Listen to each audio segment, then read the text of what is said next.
Okay.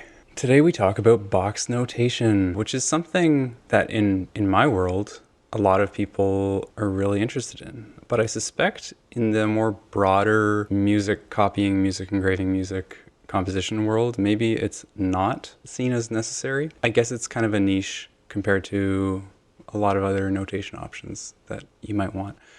But for some people, if a program can't do boxed notation, that is a huge deal breaker. And I'll put some little pictures up so you can see what I'm referring to if you've never seen. You can call this aleatoric box notation or just aleatoric boxes. The idea, and here's a page where I'm kind of exploring a few different ways of achieving this, because there are a lot of cool things you can do with Dorico in regards to open time signatures and weird independent repetition and stuff. For instance, here we have two keyboard instruments doing weird fanned beams or feathered beams, and they have a repeat. This is kind of ugly. Yeah, so this is kind of ugly here. This is like my sketch pad. Notice here the keyboards have a repeat sign, and we would hide these rests. Anyway, the keyboards have a repeat signs, but the string section doesn't. So this is called independent repetition, where the music is progressing in time, but some instruments are doing like an ad lib repeat kind of thing, and that's what we have here. And in fact, on the next, or rather the previous page, we have a good example of this, where the violas are divided into four, and they're all doing their own wacky little patterns. Anyway, so this is kind of just I'm doing this here, and this is not perfect. There's some weirdness going on here, but this is just to show that you can do quite a lot with the built-in tools in Dorico if you want to do weird music. So the idea with box notation is you would give a player a little pattern of random notes, or not random, a pattern of notes, and you draw a box around it, and then you draw an arrow or a squiggly line that says do this for this many bars, and it just gives the performer freedom of choice. So what we want to do, let's say we're going to get the horns in C. You probably wouldn't see this in real life, in a studio setting, that is, there'd be horns in F, and we're going to give them a pattern. Let's see. And we will grab everything and put it down the octave. Wait, no. And then, because we don't want specific pitches in this case, you could make them X note heads or no note heads, like just invisible note heads. I'm gonna do crosses, I think they're called here. X note heads. Yeah, okay. Depending on where you are or who you're working for, you might not want X's, because that might mean something else. For instance, in guitar, that might mean like muted strings. So I'm going to show you the very quick and easy way to do it, which is not how you should do it. Okay, but prior to Dorico 3.5, this was the easiest way to do it, but there's you would only do this if you had everything set in stone in terms of music, and you knew that you weren't going to change anything about the score. I can't stress this enough. So what we do is we go over to engrave mode, and we're going to draw a frame around this bar. We're going to draw a text frame. This is a workaround, if you can't tell already. So we're going to draw this text frame. Normally we use text frames to enter text, right? But that's not what we're going to do here. We're going to sort of exploit something that you can do with frames, which is you can show a border. And actually, there you go. That looks pretty good. So now we have a cool box around this thing. And then what you would do, let's see. So we're going to go to the lines. We're going to, I guess we would go from here to here. Let's say we want this thing to be repeated, like this pattern, repeated all the way to this note. And then they carry on playing written music. And you can put a line in like that. And then I like it in the middle of the staff. So what do I do? Placement. Inside staff. And then normally what I would do is I would grab this and then remove the rests. And by the way, please keep in mind, this is not what you should do for so many reasons. And then, you could just be kind of hacky and go into engrave mode and drag it over. And you can also go like text, repeat ad lib, text placement, center, text position. Oh, so see, there it is above. And then I like it centered because I think it looks cool. And then one last thing, we go back to engrave mode and erase background. So that looks, oh yeah, right. And then we would move this. I would, I think the proper way to do it is, you know, have it like that, and then maybe drag this over a bit. And there you go. And if we went to print preview or whatever, we would see that this looks very clean. In fact, I can hold this button, which will make it'll make this thing freak out. But if you look here, this is what it would look like on the page.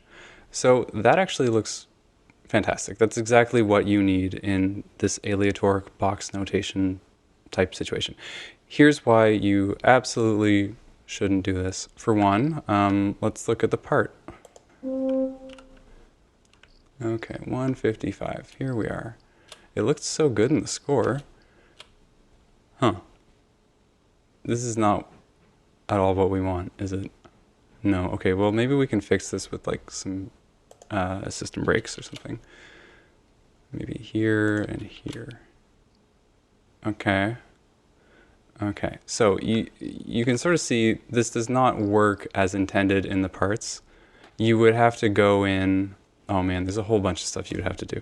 For one thing, the formatting is all messed up because I removed the rests using the edit remove rest function, which is very handy if you're doing keyboard music or any multi-voiced type thing where you get extraneous rests that you want to remove. In this situation where you're removing rests from otherwise empty bars, it kind of makes I don't know how to describe this, it makes the bars really small. So we don't want to do that. But that's not even the reason that we don't want to use this system. Here's why. Let's say we have a bad page turn in the score and we want to maybe do a page turn here.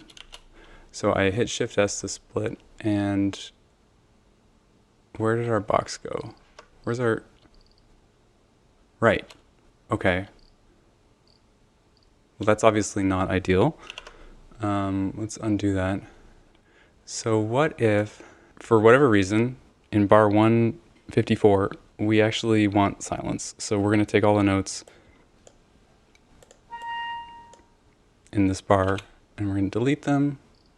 In the strings, delete these. Right. So our box... it's not musically attached to anything. It's just attached to this exact position on the page. So this is not the answer. Okay, now I will say, let's just go back. If we knew with 100% certainty that nothing was going to change in this score, by all means, just draw some boxes around some notes. It's super easy. It takes 2 seconds. Well, I suppose it takes a little longer because you have to do it in the parts as well. But this is not the best way to do it. So we're going to figure out a better way to do it. Okay, let's get rid of all this junk. So we're going to do really the same thing again. In fact, I'm going to be lazy. I'm just going to copy some notes. Okay, here's what we do. We're going to make some custom lines. We're going to click the lines panel. We're going to go down to edit. And in horizontal, we're going to pick a line to start with. It just saves us some time. We want solid with inward pointing hooks. So what we do, I mean, we could just edit this, but we're going to make a copy, like new from selection.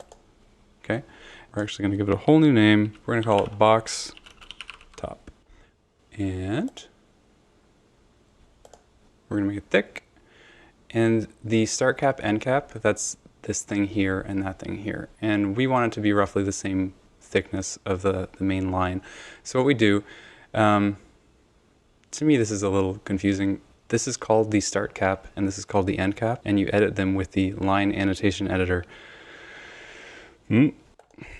So we go hook, and we want the up pointing or inward pointing. What's the difference? We're going to try this inward pointing thing. We're going to make a copy. We're going to call it box hook. We're going to make it long and thick. Not that thick. Direction inward. Okay, cool. Box hook. So now we changed this to that. Okay, good. Now we're going to make a... Oh, wait, one more thing. Distance from staff line. This is something that you'll need to change. I forget what I did, so we'll see what happens. Now we're going to just make a copy of what we did here. We're going to call it box bottom. We're going to place it below. And that might actually be all we need to do. We'll see.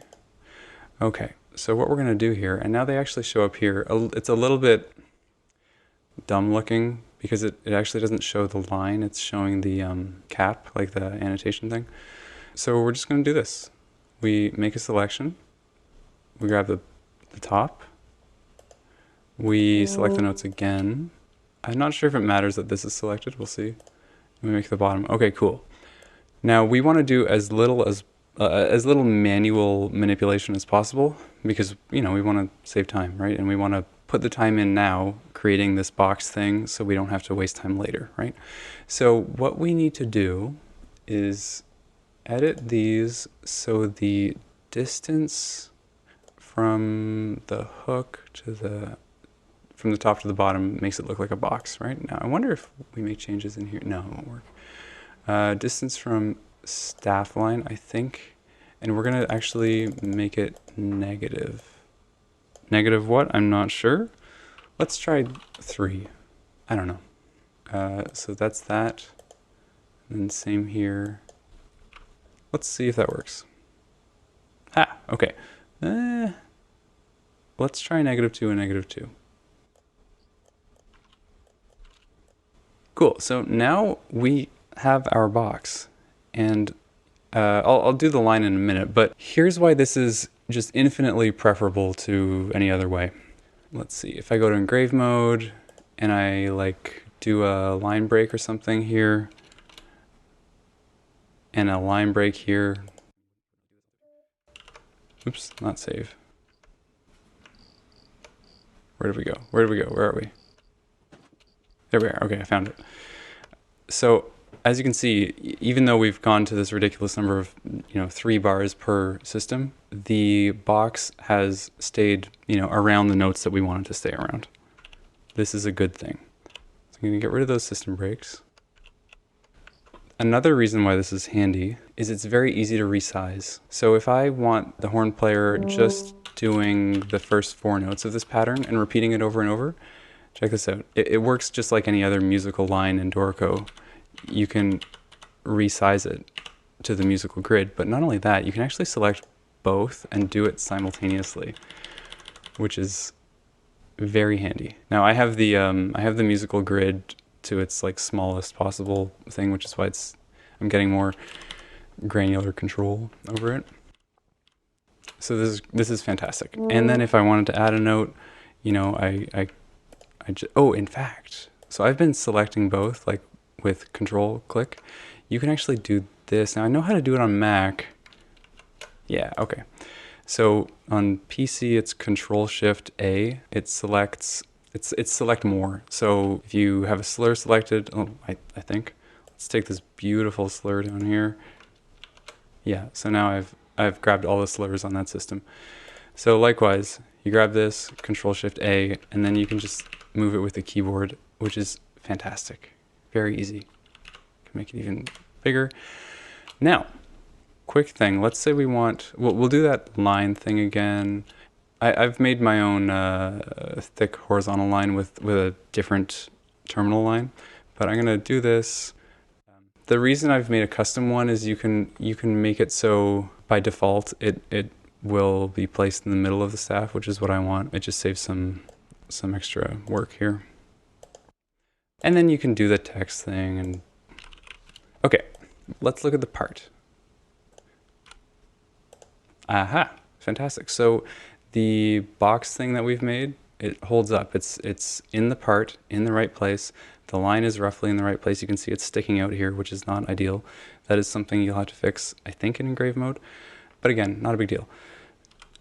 So, where did I... Sometimes the camera doesn't go where you think it's gonna go, you know?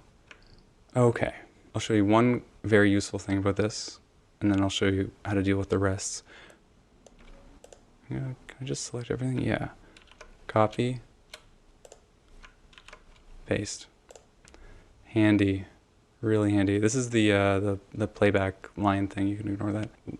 This is incredibly useful because a lot of the time, I mean, if you look at, oh, I don't know, the Matrix score or any kind of music that uses this aleatoric stuff, you're gonna see systems that are just full of this notation, and they usually come in staggered. I wonder what happens actually if we paste it here. Yeah, amazing.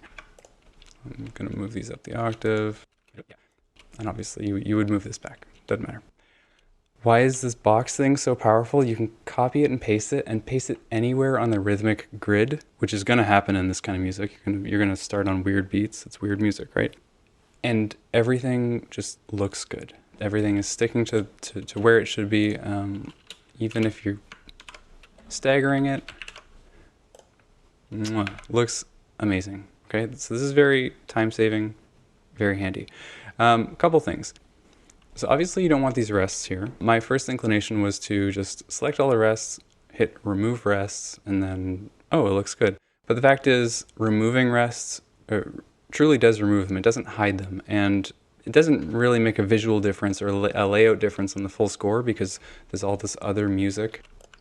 There's all this other music that basically takes up space and keeps the formatting, you know, correct. But in the part, when you remove rests, you get these weird shrunken bars, and we don't want that. So what we're gonna do, we're going to grab all these rests. Well, no, we'll just do this one. You can filter for rests. And then this is weird, it's a workaround, but you are going to go down here to the bottom panel, custom scale 1, and that will shrink the rests to effectively invisible size. So you can just go through. In fact, does the shift control A thing work for this? I wonder. That one didn't work. That one didn't work. Maybe it's the specific, doesn't work. Okay. Anyway, you would go through here, filter rests. I'm being really sloppy here. Custom scale 1. There you go. One thing to note, and this is new in Dorico 3.5.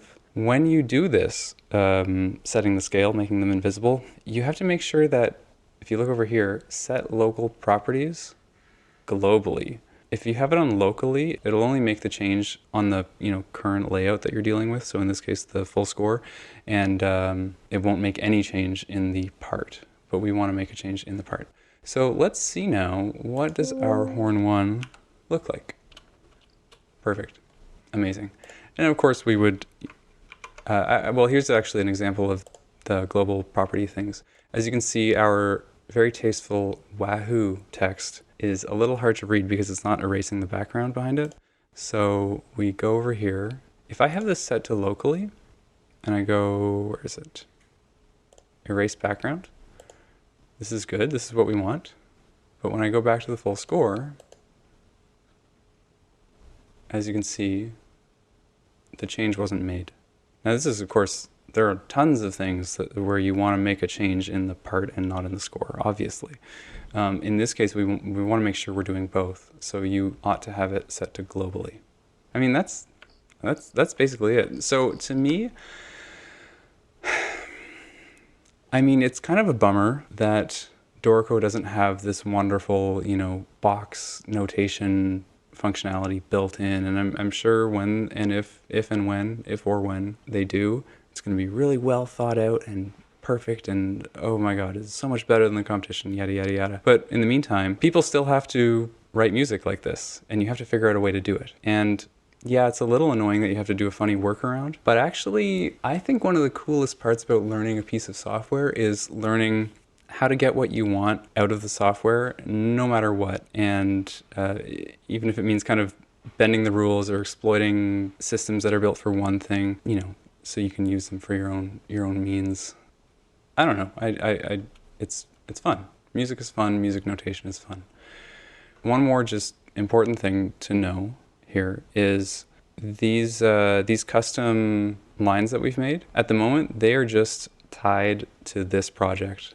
So if I open up a new project, of course, we're using our film template here. And if you open your film template, you're going to have these lines available. But there's one more thing you can do, just in case you start a new project or you, for whatever reason. We're going to go to the line editor. We're going to select these. I don't know if you can't do both. And you just hit this star, and it saves as default. And notice, this is, oh, weird, interesting. None of these are, some of these are saved as default. What the heck? Interesting. Basically, if the star is filled, it's default, I assume. That must be what it's telling us, right? Anyway, we're going to do that. And now that they're saved as a default line, those will be available in any project. So it's now like sort of saved globally or saved within the application, not within the project.